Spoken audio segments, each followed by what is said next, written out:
பிரியமானவர்களே, கர்த்தர் நல்லவர். இந்த நாள் கர்த்தர் உண்டு பண்ணின நாள். இதுல நாம் மகிழ்ந்து களி கூறுவோம்.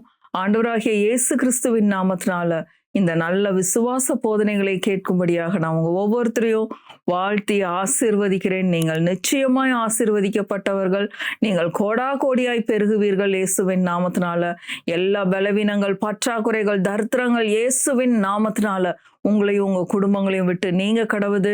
நல்ல சுகம், பலன், செழிப்பு, சமாதானம், சந்தோஷம், ஆரோக்கியம், நிம்மதி உங்கள் குடும்பங்களில் பெருகட்டும் இயேசுவின் நாமத்தினால.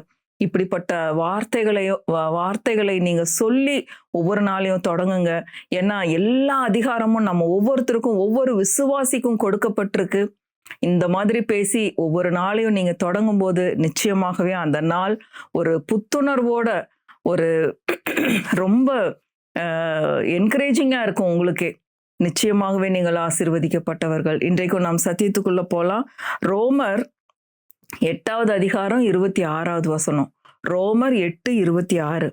அந்தப்படியே ஆவியானவரும் நமது பலவீனங்களில் நமக்கு உதவி செய்கிறார். நாம் ஏற்றபடி வேண்டிக் கொள்ள வேண்டியது இன்னதென்று அறியாமல் இருக்கிறபடியால் ஆவியானவர் தாமே வாக்கு கடங்காத பெருமூச்சுகளோடு நமக்காக வேண்டுதல் செய்கிறார். அதாவது ஆவியானவர் வாக்கு கடங்காத பெருமூச்சுகளோடு நமக்காக பிதாவின் இடத்துல ஜெபித்து கொண்டிருக்கிறாராம். நம்ம எபிரேயர் 7:25 படிக்கிறபடி அவர் முற்றுமுடிய ரட்சிக்க வல்லவராயிருக்கிறார். அது மட்டும் இல்ல, நமக்காக பிதாவினிடத்துல வேண்டுதல் செய்யும்படிக்கு அவர் உயிருள்ளவராயிருக்கிறார். அதற்காக தான் அவர் உயிரோடு இருக்கிறார், நமக்காக வேண்டுதல் செய்யும்படியாக அப்படின்னு சொல்லி நம்ம வாசிக்கிறோம். பாருங்க, இங்க ஆவியானவர் தாமே வாக்கு கடங்காத பெருமூச்சுகளோடு நமக்காக ஜெபித்து கொண்டிருக்கிறார். எவ்வளவு ஒரு அருமையான வார்த்தைன்னு பாருங்க. அப்போ ஆவியானவர் நம்மளோடு கூட சேர்ந்து ஜெபிக்கும் போது அவங்களோட லாங்குவேஜ, பரலோக லாங்குவேஜ நம்ம பேசணும். பாருங்க, என்ன எப்ப பார்த்தாலும் இந்த பலவீனம், இது தினமும் எனக்கு வருது, இது இந்த சளி பிடிச்சா இது ஏதோ ஒரு ஃப்ளூவாமா, இது 5 நாளைக்கு இருந்துட்டு தான் போகும், இந்த ஃபீவர் வந்தா 7 நாளைக்கு இருக்குமாமா, இந்த வியாதி வந்தா 10 நாள் இருக்குமாமா, இதுக்கு 1 மாசம் மருந்து சாப்பிடணுமாமா.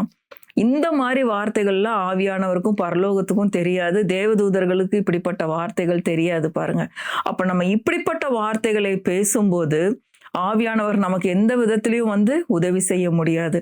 அப்ப நம்ம வார்த்தைகளை கற்றுக்கொண்டு, விசுவாச வார்த்தைகளை கற்றுக்கொண்டு ஆவியானவரோடு சேர்ந்து பிதாவானவர், இயேசுவானவர், ஆவியானவர் பேசுகிற வார்த்தைகளை நம்ம பேசணும். விசுவாச வார்த்தைகளை பேசும்போது பரலோகமே அதுக்கு சப்போர்ட் பண்ணும். பாருங்க, அந்த வார்த்தைகள் நமக்கு ஜெயத்தை கொண்டு வரும். பாருங்க, ஏன் இன்னைக்கு ஏன் எனக்கு இந்த காரியத்துக்கு இன்னும் ஜெபத்துக்கு பதில் கிடைக்காம இருக்குது, ஏன் நான் கஷ்டப்பட்டு கொண்டிருக்கேன் அப்படின்னா, நம்ம நிறைய அவிசுவாசமான, தப்பான, கெட்ட வார்த்தைகளை பேசி கொண்டிருக்கிறோம். மரணமும் ஜீவனும் நாவின் அதிகாரத்துல இருக்கு. அப்ப சரியான ஜெபத்தை நம்ம ஏறெடுக்கணும். பாருங்க, பலவீனத்துக்கும், வலிகளுக்கும், தரித்திரங்களுக்கும், பற்றாக்குறைகளுக்கும் நம்ம ஒவ்வொரு நாளும் எதிர்த்து நிற்க வேண்டும். பாருங்க, அதை எதிர்த்து நிற்கும் போது இதெல்லாம் ஒரு பிசாசின் கிரியைகள், பிசாசின் ஆவிகள். பிசாசுக்கு எதிர்த்து நில்லுங்கள், அப்பொழுது அவன் உங்களை விட்டு ஓடி போவான் அப்படின்னு சொல்லி வசனம் சொல்லுது. பாருங்க, அப்போ ஒவ்வொரு நாளும் நம்ம இப்படிப்பட்ட பலவீனங்களையும், வலி, வேதனைகளையும் எதிர்த்து நிற்கும் போது ஆவியானவர் நமக்கு உதவி செய்கிறார். நமக்காக அவர் உதவி செய்கிறார். நமது பலவீனங்கள்ல உதவி செய்கிறார். நம்மோடு கூட சேர்ந்து ஜெபிக்கிறார். பிதாவினிடத்துல பரிந்து பேசுகிறார். அப்ப நம்ம எப்படி பேசணும்? இயேசுவின் நாமத்தினால, வலியே என்னை விட்டு போயிரு, என்னுடைய சரீரத்தை இந்த பிசாசே, வலியாகிய பிசாசை நீ தொட முடியாது. இதை சொல்றது ரொம்ப கஷ்டமா? வலியே, நீ என் சரீரத்தை தொட முடியாது. இயேசுவின் நாமத்தினால இந்த சரீரத்தை விட்டு போயிரு, எங்க வீட்டை விட்டு போயிரு. தரித்திரமாகிய பிசாசே, வறுமை, சண்டை, சச்சரவுகள், குழப்பங்கள், இயேசுவின் நாமத்தினால் இந்த வீட்டை விட்டு ஓடிப்போ சாத்தானே அப்படின்னு சொல்லும்போது ஆவியானவர் நம்மோடு கூட சேர்ந்து கை கோர்த்து நமக்கு உதவி செய்கிற ஆவியானவராய் இருக்கிறார். அப்படிப்பட்ட விசுவாச வார்த்தைகளை நாம் பேசும்போது ஆவியானவருக்கும் பரலோகத்துக்கும் ஒரே சந்தோஷமாயிரும். பாருங்க, என் பிள்ளை இந்த இடத்துல பூமியில என்னுடைய சித்தத்தை நிறைவேற்றி கொண்டிருக்கிறா, அதனால நாங்க போய் 3 பேரும் நாங்க போய் அவளோடு கூட சேர்ந்து நிப்போன்னு சொல்லி நம்மோடு கூட கைகோர்த்து விசுவாசத்தோடு நம்ம விசுவாசத்தை ஆவியானவர் பலப்படுத்துகிறார், மதிக்கிறார்.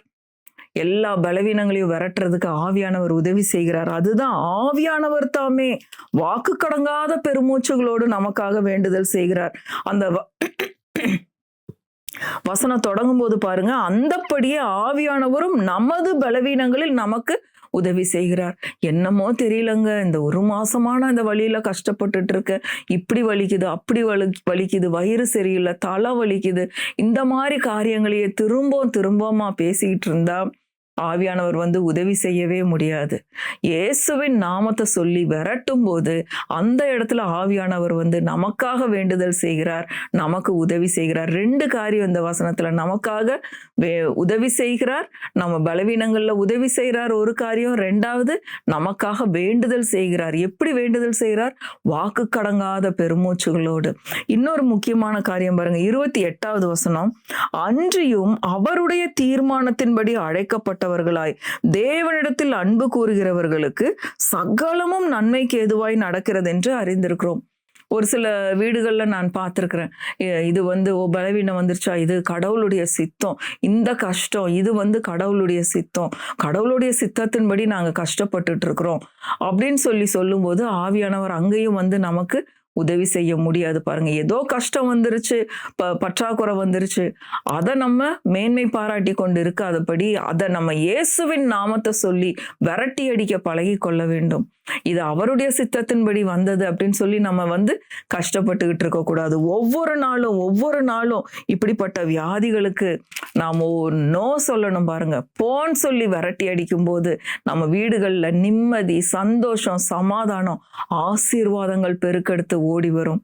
ஆவியானவர் நமக்கு உதவி செய்கிற ஆவியானவர் இருக்கிறாரு. பாருங்க பிரியமானவர்களே, இப்படிப்பட்ட சத்தியங்களை அறிந்து கொண்டு ஒவ்வொரு நாளும் நாம் பேச பழகி கொள்ள வேண்டும். சரியான வார்த்தைகளை, விசுவாச வார்த்தைகளை பேசும்போது மழையை பார்த்து நீ பெயர்ந்து சமுத்திரத்திலே தள்ளுண்டு போ என்று சொல்ல அது நாம் சொன்னபடியே நடக்கும். பாருங்க, இயேசுவின் நாமத்தினால் இந்த பிரச்சனையே, பலவீனமே, நீ தள்ளுண்டு போவாயாக இயேசுவின் நாமத்தினால் அப்படின்னு சொல்லும் போது அது ஒன்றுமில்லாமல் போகும், தரைமட்டமாகும். இயேசுவின் நாமத்தினால ஆவியானவர் நம்மோடு கூட சேர்ந்து அந்த மலையை ஒன்றுமில்லாமல் பண்ணுவதற்கு நமக்கு உதவி செய்கிறவராயிருக்கிறார். பாருங்க, விசுவாசம் வெளிப்படும் போது, விசுவாசம் இல்லாமல் தேவனுக்கு பிரியமாயிருப்பது கூடாத காரியம்.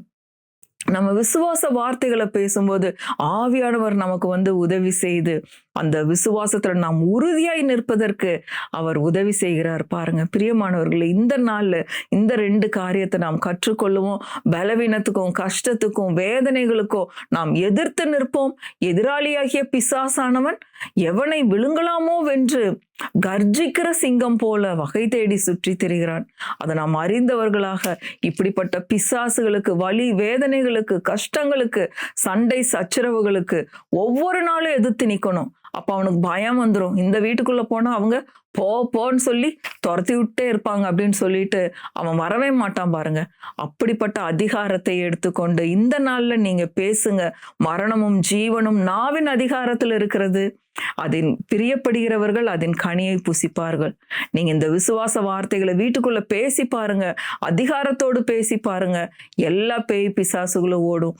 எங்க வீட்டுல இருள் இருக்குதுங்க, பில்லி சூனிய கட்டு இருக்குதுங்க, தகரம் வச்சுட்டாங்க, மந்திரம் வச்சுட்டாங்க, இந்த மாதிரி எல்லாம் பேசிட்டு இருக்குந்தா ஆவியானவர் ஒண்ணுமே செய்ய முடியாது. எல்லாம் மந்திரவாதம், பில்லி சூனிய கட்டுகள் எல்லாம் இயேசுவின் நாமத்தினால ஒன்றுமில்லாமல் போகட்டும். நான் சபித்து இவைகளை அப்புறப்படுத்துகிறேன். கல்வாரி சிலுவையில இயேசு கிறிஸ்து சிந்தின ரத்தத்தின் மூலமாக இவைகளை நான் சபிக்கிறேன், அப்புறப்படுத்துகிறேன், எங்க வீட்டை விட்டு துரத்துறேன் அப்படின்னு சொல்லி பாருங்க. ஒரு செத்த கிரியைகளுக்கும் உங்க வீட்டுல வேலையே இருக்காது. பிரியமானவர்களே, இதெல்லாம் சத்தியம்.